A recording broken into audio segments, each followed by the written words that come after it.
مونديال 2030 فوق طاولة نقاش مفصل وعميق للجنة المغربية المكلفة بوضع أسس التحضيرات لهذا الحدث الرياضي الكوني من منطلق رؤية حكيمة ومتبصرة لصاحب الجلالة الملك محمد السادس نصره الله. بعد محطة فاس، اجتماع ثاني بالدار البيضاء ترأسه السيد فوزي الأقجع رئيس الجامعة الملكية المغربية لكرة القدم ووزير الداخلية عبد الوافي الفتيت، وبحضور عدد من المسؤولين.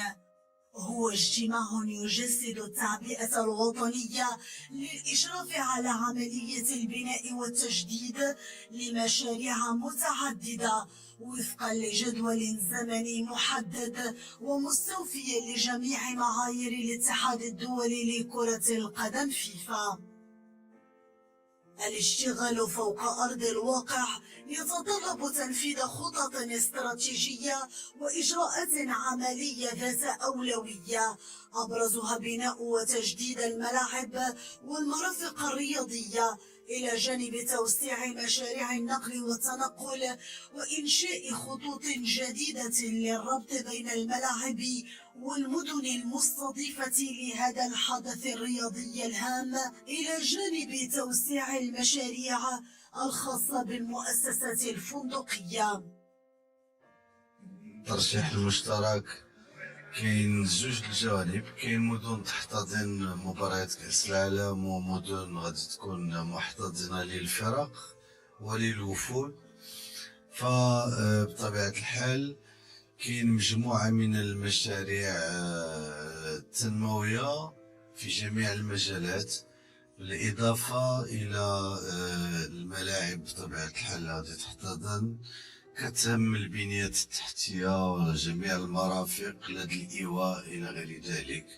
اليوم كاين اجتماعات بحضور كافة المتدخلين في مقرات الولايات. هذا الاجتماع الثاني بعد فاس البارح، سنواصل إن شاء الله هذه الاجتماعات.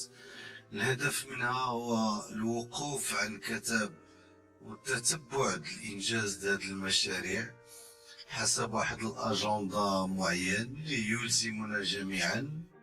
العاصمة الاقتصادية للمملكة باعتبارها أول قطب مالي في إفريقيا وبامتداد تاريخي يعود إلى آلاف السنين، فقد وقع الاختيار على مدينة الدار البيضاء لاحتضان المركز العالمي لبث المباريات من بين الدول الثلاث لهذا التنظيم المشترك، إضافة إلى استقبالها لمباراة افتتاح المونديال أو المباراة النهائية. تم الإعلان في هذا الاجتماع على انطلاق عملية تشييد الملعب الكبير الحسن الثاني ببن سليمان على مساحة 100 هكتار تصل سعته إلى 115 ألف مقعد.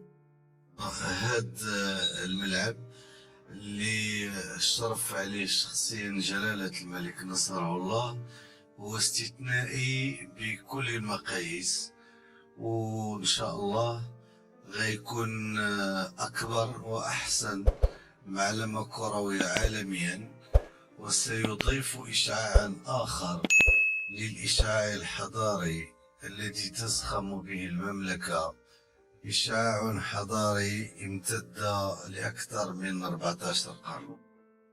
جميع هذه المشاريع المدرجة تستلزم تنسيقا محكما ومتواصل بين مختلف الجهات المعنية، وهو ما عملت عليه لجنة مونديال 2030 بوضع برنامج تدبير مندمج للقيادة والتتبع من أجل كسب هذا الرهان العالمي عبر أسس الحكامة والقيادة واليقظة والمواكبة.